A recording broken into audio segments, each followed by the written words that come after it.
All right, thank you very much, ladies and gentlemen, for joining me. I'll advise those with cameras to take out your cameras so that we avoid a lot of movement, especially when these birds are feeding. When these same birds are feeding in the wild there is no human involvement and they are really, really scared of human beings. So I'll go there, scatter meat, come back, and then we'll discuss more about this remarkable bird. The marabouts too. No.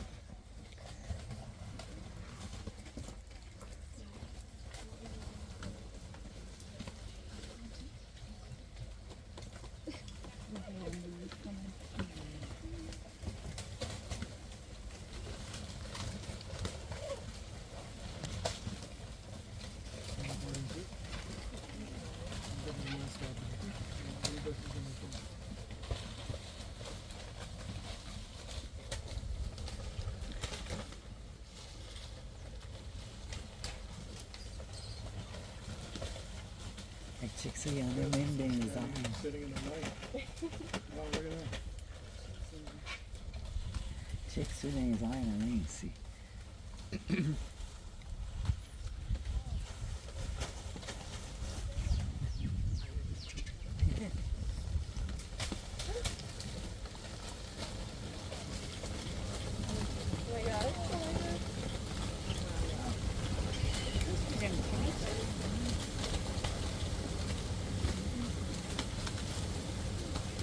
All right, ladies and gentlemen, as you can see, we have two types of vultures which are already here. If you look at the ones hanging outside with pink faces, those are the hooded vultures. And the rest at the center, they're pushing and shoving, acting like rugby players. Those are the white-backed vultures. And that taller bird in black and white, that is not a vulture, but the marabou stock. Going back to the reason why we are feeding these vultures, is it that the vultures are starving in the wild there? The answer is no. There is plenty of food in the world. But like I said, vultures are facing a variety of human-created challenges. And we are trying by all means to draw them away from places that they are being persecuted. And if you look at the vulture wingspan, they range from 1.5 to even 2.2. So sometimes they are unable to change direction at a short notice and end up colliding on power lines and get electrocuted. And we have farmers who still use veterinary drugs such as diclofenac. And livestock treated with diclofenac will kill these vultures, that is if the animal dies and is consumed by these vultures. As you can see, these are gregarious birds. They feed in large numbers. Imagine if I had poisoned the meat that I brought here. That means that this whole flock which came here today can disappear on one poisoned carcass. But remember, vultures don't multiply very fast.